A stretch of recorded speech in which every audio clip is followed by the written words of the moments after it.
करके सब चरणों में हम 88,000 ऋषि आपको पहले प्रणाम करते हैं। उसके बाद आप हमें इस देवी भाव की कथा को कहिए, इसे पिलाइए। सज्जनों, 9 दिन आपको कथा में आना है, कुछ नियम रहेंगे। आज पहले दिन है, सुदामा बन करके आना है, दुर्योधन बन करके यहां पर नहीं आना है। दुर्योधन बन करके आएंगे तो आया हुआ चला जाएगा, और सुदामा बन करके आएंगे तो खोया हुआ भी बोलो मिल जाएगा। ये कथा रहेगी। सज्जनों, पैसे में सुख है कि नहीं? आनंद है कि नहीं? बोलो हाँ ना, है ना? भोजन में आनंद है कि नहीं? बड़ा बड़ा मकान बन जाता है, आनंद मिलता है कि नहीं? पहले छोटी गाड़ी 2-4 साल सुख देती है, उसके बाद 2-4 वर्ष के बाद एक नई इच्छा जागृत हो जाती है कि अब हम बड़ी गाड़ी लेंगे। होता ऐसा कि नहीं? भोजन किया महाराज, बड़ा आनंद आया, कहते हैं ना कि बड़ा आनंद आया। थोड़ी देर के बाद 10-20 कदम आगे गरम गरम जलेबी निकल रही है। तो सजनों, वहां पर जब वो महक, वो खुशबू नाक में आती है तो भोजन वाला आनंद बोलो भूल जाता है इंसान। और ज्यादा नहीं तो 100 ग्राम तो जलेबी बोलो खा ही लेनी है। थोड़ा और चलते हैं आगे तो सजनों फिर क्या होता है? गर्मा गर्म पकौड़े, तो वो भोजन और जलेबी का आनंद भी बोलो गायब। 100 ग्राम और चटनी साथ में है, वो आनंद हम लेंगे। यही होता है सजनों। जब 2 कमरे थे इंसान के पास है तो कहता था कि चलो भगवान का दिया बहुत है, उस माँ का दिया बहुत है। लेकिन जब समय व्यतीत हुआ है, इच्छाएं हमारी आगे चली गई तो वो मकान छोटा लगने लग जाता है। हम अब बड़ा मकान बनाएंगे, बड़ा मकान बन जाता है। पुराने मकान वाला जो आनंद है वो गायब हो जाता है। आनंद जो है, कहने का मतलब आनंद है तो भगवान के नाम में, आनंद है तो माँ के नाम में। बाकी संसार की किसी भी वस्तु में सज्जनों आनंद मिलने वाला नहीं है। ये आनंद किसने रखा है अपने पास? उस माँ ने रखा है, और माँ की कृपा से भगवान ने आनंद रखा है अपने पास। और इस छोटी सी कनिष्ठ का अंगुली जो है, इस अंगुली के छोटे से 3 लोगों को थोड़े थोड़ा मतलब जल बरसाया है। इतना सा आनंद मिला है, तभी तो भूल जाता है इंसान। और वो जंगलों में रह करके भी महाराज आनंद के साथ रहते हैं, और रावण लंका में रह करके भी उस आनंद को प्राप्त नहीं कर पाया। सोने की लंका में रह करके भी उसे वो आनंद नहीं मिला। आनंद जो है वो भगवान के पास है, वो माँ के पास है जो मणिद्वीप में रहती है। तो सज्जनों, बाकी जो सुख है वो सब फीके हैं। ज्यादा भक्ति करेंगे तो इंसान की इच्छा रहती है कि हमें स्वर्ग मिल जाए, होती है ना सबकी इच्छा ऐसी। लेकिन तुलसीदास बाबा रामायण के अंदर लिखते हैं कि स्वर्गहु सुख दे अंत दुखदाई। जो स्वर्ग का सुख है वो भी एक दिन अंत में दुख देता है। कब? जब हमारे पुण्य खत्म हो जाते हैं, तब धरती के ऊपर पट कर दिया जाता है कि जाओ अब आपका पुण्य खत्म हो गया, धरती के ऊपर दोबारा जा करके जन्म लो। तो आज आप हम सब सौभाग्यशाली। क्यों? क्योंकि हमें 9 दिन के लिए माँ का गंगा जल पीने को मिलेगा। ये गंगा यहाँ पर बहेगी, इसमें आप भी आइए, डुबकी लगाइए, तभी सौभाग्यशाली आप बनेंगे। अगर आपसे हम पूछें कि महाराज दुनिया में सबसे सौभाग्यशाली व्यक्ति कौन है, तो शायद हम और आप सही उत्तर ना दे पाए।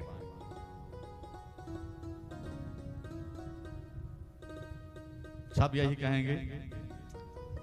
हमसे पूछेगा कोई तो हम भी यही कहेंगे, आपकी बात नहीं है, कि इस संसार में सबसे सौभाग्यशाली व्यक्ति है जिसकी सबसे बड़ी लंबी आयु है। लेकिन शास्त्र मना कर देता है। फिर दूसरी बार आप कहेंगे कि नहीं, जिसका रिश्तेदारी बहुत ज्यादा है वो सौभाग्यशाली है। फिर आप कहेंगे कि देखिए जिसके पास बहुत अधिक विद्या है वो धनवान हो, वो सौभाग्यशाली हो सकता है। फिर आपका उत्तर रहेगा कि जिसके पास अरबों खरबों की माया है वो सौभाग्यशाली हो सकता है। फिर उसके बाद आपका उत्तर होगा कि जिसका महाराज घर में सुख शांति है, पत्नी सुंदर मिली हो, कहना मानने वाली हो, लक्ष्मी हो, वो सौभाग्यशाली हो सकता है। तो शास्त्र यहाँ भी मना कर देते हैं, संत मुनि ऋषि साधु संत महात्मा सब मना कर देते हैं कि वो सौभाग्यशाली नहीं है। फिर हार फार के इंसान कहेगा कि जिसने अपने जीवन में अधिक पूजा कर ली हो, तप कर लिया हो, भक्ति कर ली हो, वो सौभाग्यशाली हो सकता है। बोलेंगे ना सब यही। तो शास्त्र यहां भी मना कर देता है कि वो भी सौभाग्यशाली बोलो नहीं है। फिर आपका उत्तर होगा कि पूजा पाठ करते करते, जप तप करते करते जिसको भगवान का दर्शन हो गया हो वो सौभाग्यशाली हो सकता है। सज्जनों, माताओं, बहनों, हमारा और तुम्हारा ये उत्तर भी गलत शास्त्र कर देता है। कैसे करता है?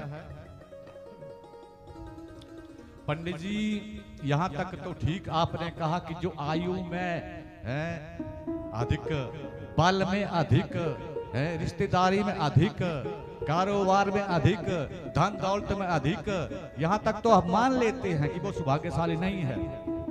लेकिन आपने कह दिया कि जिसने भगवान के दर्शन कर लिए हैं वो भी सौभाग्यशाली नहीं है। ये बात हजम बोलो नहीं हो रही है कि नहीं? क्योंकि इंसान ज्यादा से ज्यादा महाराज पूजा पाठ तप करेगा तो अधिक से अधिक भगवान का दर्शन, माँ का दर्शन ही तो प्राप्त कर सकता है। ये होगा ना अंत में। लेकिन शास्त्र कहता है कि वो भी सौभाग्यशाली नहीं है।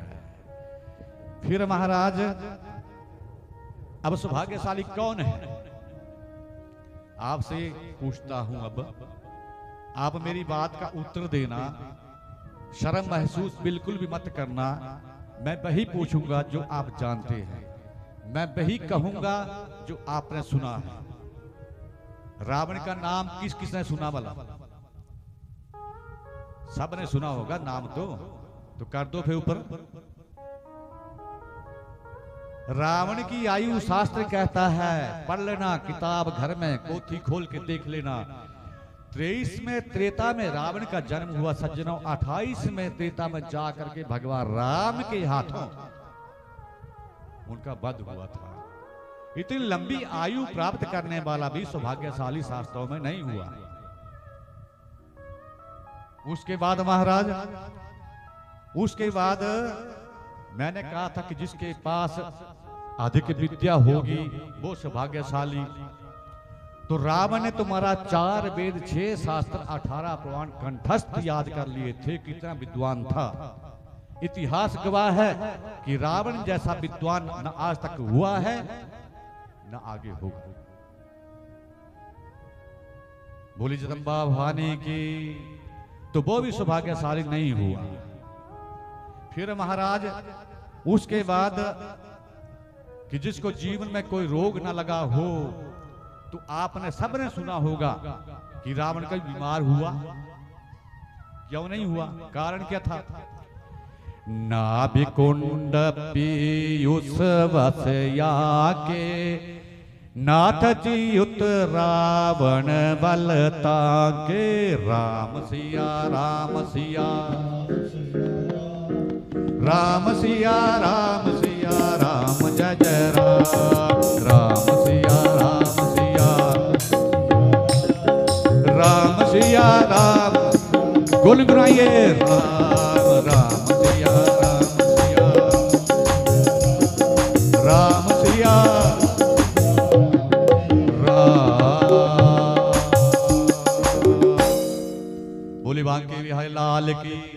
जयकारा श्री राम बाली दा बोल सच्चे दरबार की।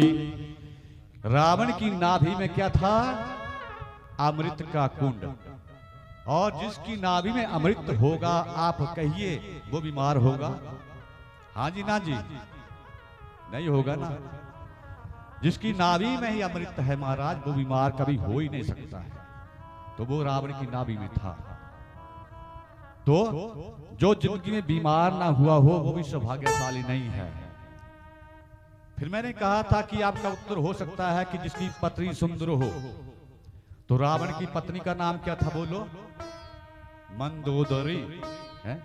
मयतनया मंदोदरी नामा, परम सुंदरी नारी नालामा। राम सिया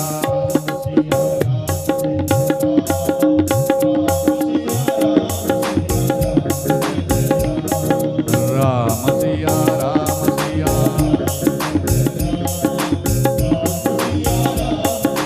राम जय राम। मया तनया, मय मने राक्षस, तनया मने पुत्री, मंदोदरी नामा, जिसका हमारा मंदोदरी नाम था।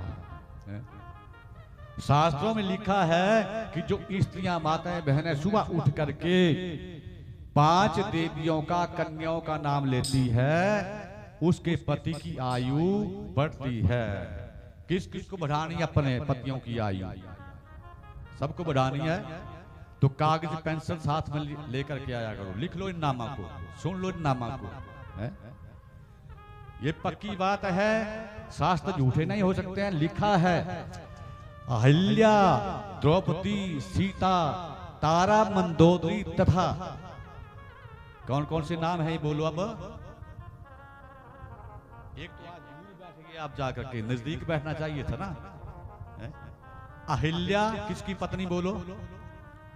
हाँ, गौतम ऋषि की पत्नी है।